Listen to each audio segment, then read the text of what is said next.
السلام علیکم ورحمۃ وبرکاتہ۔ آج میں آپ حضرات کے سامنے بہت اہم مسائل بتانے والا ہوں کہ نماز کے دوران جو ہے ایسی چیزیں کرنے سے مکروہات تنزیہی میں شمار ہوتا ہے۔ اگرچہ نماز ہو جاتی ہے لیکن افضل نماز نہیں ہوتی ہے، اس لیے بہتر یہ ہے کہ ان چیزوں کو آپ نہ کریں۔ تو کیا کیا ہے مکروہات تنزیہی، آپ غور سے سنیں۔ نماز کے دوران ہاتھ یا سر کے اشارے سے زبان ہلائے بغیر سلام کا جواب دینا مکروہ ہے۔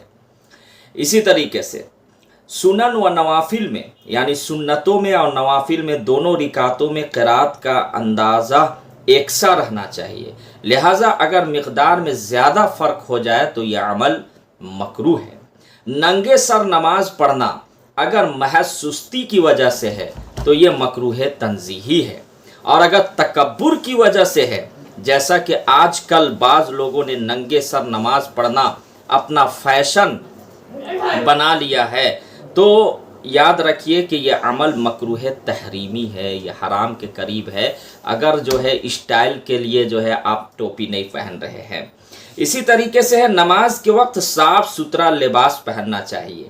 اگر نامناسب کپڑوں میں نماز پڑھ لی تو نماز تو ہو جائے گی بشرطے کہ کپڑے پاک ہو، لیکن کراہت ہوگی۔ یعنی یہ ہے کہ کپڑا اچھا ہونا چاہیے، صاف ستھرا ہونا چاہیے۔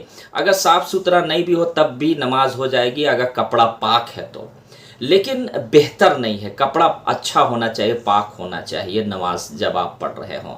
نماز کی حالت میں انتہائی عاجزی، خشوع و خضوع کا اظہار ہونا چاہیے، لہٰذا اگر کوئی شخص سینہ آگے نکال کر اکڑ کے کھڑا ہوگا تو یہ سخت بے ادبی ہے۔ یعنی بہت سے لوگ جو ہے جب صفیں درست کرتے ہیں تو سینہ کو ایک دم بالکل آگے کر لیتے ہیں، تو یہ تکبر کی وجہ سے تو گناہ بھی ہوگا اور یہ مکروہ میں ہے، تو سینہ نہیں نکالنا چاہیے بہت زیادہ، بلکہ عاجزی اور انکساری کے ساتھ نماز ادا کرے۔ اسی طریقے سے ہے نماز میں بالقصد جمائی لینا مکروہ ہے۔ اگر خود بخود جمائی آئے تو اسے حتی الامکان روکنے کی کوشش کرنی چاہیے۔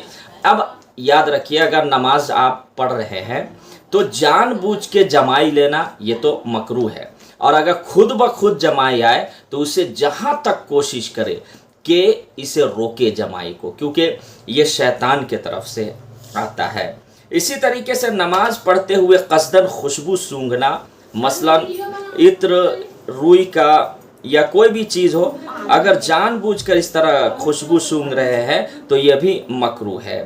اسی طریقے سے نماز پڑھتے ہوئے تھوکنا یا بلا شدید ضرورت کا ناک کا جو ہے صاف کرنا یہ بھی مکروہ ہے۔ اسی طریقے سے دوران نماز آنکھیں بلا عذر بند رکھنا بھی مکروہ ہے۔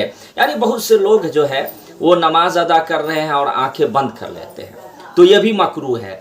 آنکھ کو کھلی رکھنی ہے، بند کر کے نماز ادا نہیں کرنی ہے۔ اسی طریقے سے نماز کے دوران بلا شدید ضرورت کے پسینہ پوچھنا مکروہ ہے۔ یعنی نماز آپ ادا کر رہے ہیں تو بہت سے لوگ جو ہے بار بار پسینہ صاف کر رہے ہیں چہرہ یا کہیں سے بھی، تو اگر بہت زیادہ چو رہا تو چلیے صاف کر لیے، لیکن بلا ضرورت کے صاف کر رہے ہیں تو یہ بھی صحیح نہیں ہے، یہ مکروہ میں شمار ہوتا ہے۔ اسی طریقے سے امام صاحب محراب میں اس طرح کھڑے ہوں کہ دونوں قدم داخل محراب ہو تو مکروہ تنزیہی ہے، البتہ اگر قدم محراب سے باہر ہو تو مکروہ نہیں ہے۔ اسی طریقے سے ہے بھوک زور کی لگ رہی ہو اور کھانا سامنے موجود ہو تو اس حالت میں نماز پڑھنا مکروہ ہے، بشرطے کہ وقت میں گنجائش ہو، لہٰذا اگر وقت تنگ ہو رہا ہو تو بہرحال اولاً نماز ادا کی جائے گی۔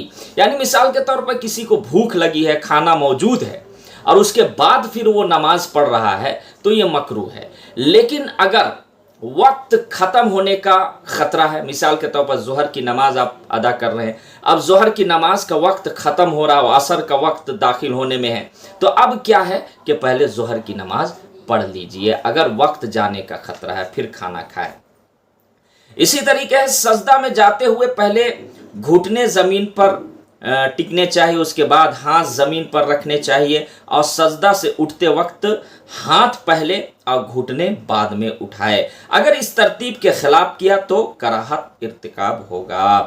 اسی طریقے سے ہے دوسرے کی زمین پر بلا اجازت نماز پڑھنا۔ کسی دوسرے شخص کی زمین پر اس کی صراحتاً یا دلالتاً اجازت کے بغیر نماز پڑھنا مکروہ ہے۔ یعنی آپ کہیں نماز پڑھ رہے ہیں اور دوسرے کی اجازت سے، یعنی اس زمین کا مالک سے اجازت نہیں لیا اور نماز پڑھ رہے ہیں، تو یہ بھی مکروہ میں شمار ہے۔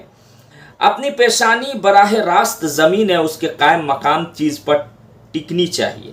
اگر عمامہ کے بیچ یا ٹوپی کے کنارے پر سجدہ کیا تو مکروہ ہوگا۔